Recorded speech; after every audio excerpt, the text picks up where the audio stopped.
A cidade de Cametá é uma das mais antigas do estado do Pará, tendo sido, inclusive, capital da província, além de ter tido um importante envolvimento histórico com o movimento da cabanagem. Mas a história que nos chama a atenção nesta cidade é a história da jovem Júlia, uma santa popular que seria responsável por alguns milagres na cidade de Cametá. A história da jovem Júlia está no vídeo de hoje, que traz as 5 sepulturas mais famosas do estado do Pará, parte 2. Antes de qualquer coisa, se tu não és inscrito no canal, te inscreve, deixa teu like, deixa teu comentário e bora pro vídeo. Número 1. Jovem Júlia. Segundo a história em torno dela, Júlia era uma adolescente entre seus 13 e 14 anos de idade, quando faleceu, muito tempo atrás, na cidade de Cametá. Por alguma razão ainda não muito clara, a família da menina teria resolvido sepultá-la num terreno separado, mesmo já havendo na época um cemitério na cidade. Depois que Júlia morreu, muitas pessoas passaram a visitar seu túmulo, afirmando que o espírito da jovem fazia milagres. Algo que se diz da jovem Júlia é que muito tempo atrás, as graças que seus devotos conseguiram teriam crescido tanto que seu corpo foi levado ao Vaticano. É possível perceber que, de fato, a história dessa santa popular de Cametá é bastante antiga. Veja esta foto em preto e branco, tirada do blog Luiz Pérez. Segundo nosso seguidor Luiz Henrique, que foi a pessoa que nos trouxe essa história e algumas imagens, essa foto foi feita no ano de 1970, durante a reinauguração do que é conhecido na cidade de Cametá como o Cemitério Jovem Júlia. A reinauguração foi feita pelo então prefeito de Cametá, senhor Ivo Gaia. Jovem Júlia é a santa popular mais famosa da cidade de Cametá.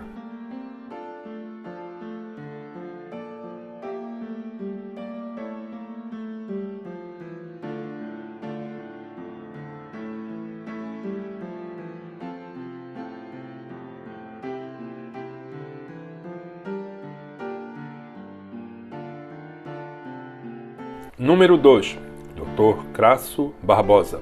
Contemporâneo do também cultuado Dr. Camilo Salgado, Dr. Crasso Barbosa faleceu durante uma pandemia. Nascido em 10 de junho de 1886, Dr. Crasso, apesar de não ter tido uma longa carreira na área médica, visto que faleceu muito cedo, chegou a participar de eventos muito importantes para a comunidade paraense, como o surgimento da Sociedade Médico-Cirúrgica do Pará no ano de 1914 e da criação do Instituto de Proteção à Infância do Pará. Dr. Crasso era considerado um médico querido pelo povo.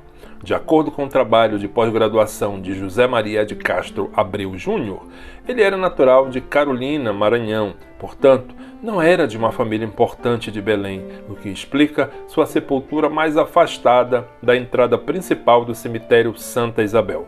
Formado em medicina na Bahia no ano de 1908, ele tinha um irmão que também era médico, Dr. Osvaldo Barbosa. Dr. Crasso atuou cerca de 11 anos como médico, falecendo no dia 6 de janeiro de 1919, antes de completar seus 33 anos de idade, na Santa Casa de Misericórdia, vítima de uma gripe que evoluiu para uma pleurite metapneumônica. Naquela época, a doença de gripe espanhola ainda viria a vitimar muitas pessoas pelo mundo por mais de um ano. Alguns pesquisadores, inclusive, acreditavam que o médico foi vítima daquela doença. Nesse ponto de sua história, talvez possamos encontrar a explicação para ele ter se transformado em santo popular. Reconhecido como um médico do povo, Dr. Crasso deve ter se dedicado incansavelmente ao tratamento de seus pacientes, muitos dos quais possivelmente portadores da mesma doença a qual, mais tarde, iria vitimá-lo. Sua morte deve ter aumentado a sua popularidade. Ao mesmo tempo, sua dedicação à causa médica lhe deu um ar de que ali havia um homem santo que não temeu a morte para cuidar de seus pacientes. Dr. Crasso é hoje um dos santos populares do cemitério Santa Isabel, para o qual as pessoas apelam em suas dores e aflições, na esperança do alívio e dissolução de seus males. Número 3. Os bebês gêmeos do cemitério Soledade. Em sepultura com características neoclássicas e com uma simples identificação na lápide, apenas com o sobrenome Barros, o túmulo dos gêmeos nos faz lembrar um berço. As duas crianças enterradas ali também são objeto de muita devoção no cemitério.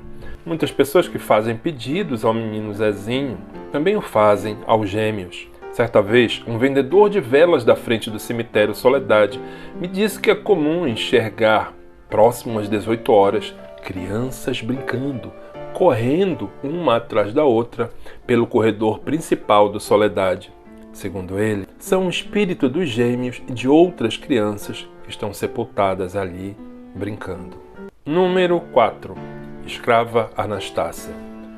A escrava Anastácia de Belém, que não é a famosa escrava Anastácia que está sepultada no Rio de Janeiro, localiza-se no antigo cemitério Nossa Senhora da Soledade, no bairro de Batista Campos.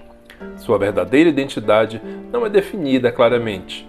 Segundo a dissertação de mestrado intitulada Duas Faces da Morte, o corpo e a alma do cemitério Nossa Senhora da Soledade em Belém, Pará, de Paula André Caluf Rodrigues, a escrava Anastácia de Belém poderia ser uma escrava homônima da Anastácia do Rio de Janeiro, ou ainda ser a escrava romana, que pertencia a um senhor chamado Joaquim Francisco Correia.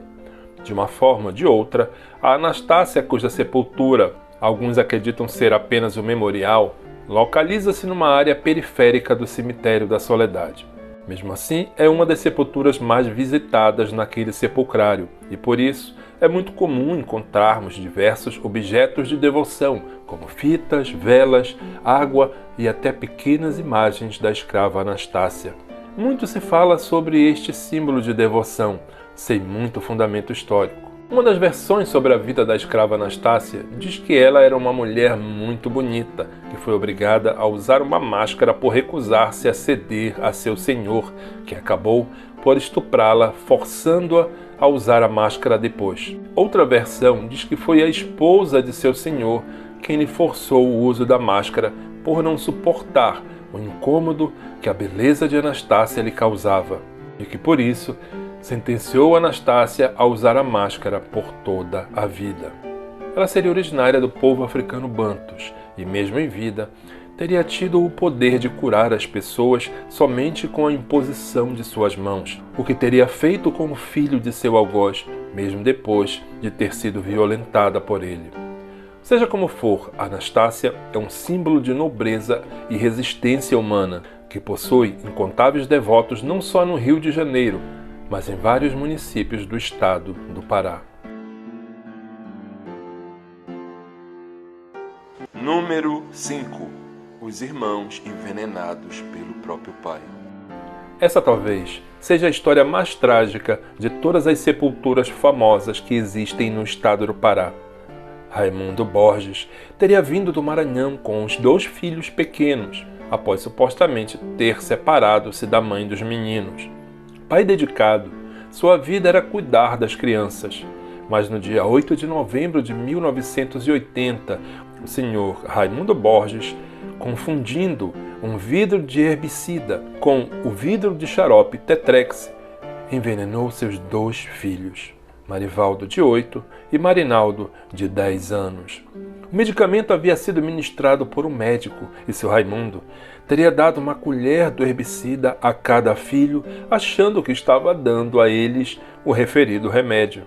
De acordo com o jornal O Liberal, do dia 2 de junho de 1989, depois da trágica morte dos filhos, o homem tentou o suicídio por várias vezes. Ainda de acordo com o mesmo jornal, até a morte de seus filhos, Raimundo Borges era um homem de fé inabalável, membro da Igreja Adventista do Sétimo Dia. Em entrevista ao mesmo jornal, o Sr. Raimundo disse que demorou para pedir ajuda da vizinhança, esperando que Deus curasse os seus filhos, o que acabou não acontecendo. Desde então, o Sr. Raimundo passou a ver Deus como uma espécie de tirano que não ajudou na hora de seu maior suplício, sentenciando-o, assim, a viver o resto da vida sofrendo. Antes mesmo de falecer, o O senhor Raimundo adicionou sua própria foto à lápide dos filhos e ia todos os dias religiosamente visitar a sepultura dos filhos, que fica localizado no cemitério São Jorge, no bairro da Marambaia, em Belém. Por isso a sepultura das crianças era sempre muito bem cuidada e repleta de brinquedos, muitos dos quais eram trazidos por populares. Alguns anos atrás, seu Raimundo teria falecido em cima da sepultura dos filhos e enterrado lá mesmo. Antes de morrer, ele deixou inscrito no vidro que ele mesmo mandou instalar no mausoléu dos meninos: em primeiro lugar, quero pedir para todos que vierem neste local que venham com respeito e humanidade, pois este é um local de grande sentimento.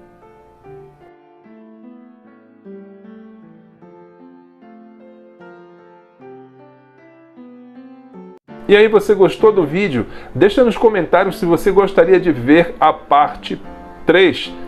Eu tenho um recado para ti. Fizemos as camisetas com estampas exclusivas assinadas pelo talentoso veterano ilustrador Maciste Costa. Olha que legal esse aqui, o meme da velhinha que viralizou nas redes sociais de Belém de Arrepiar. Tem também o boné Belém de Arrepiar.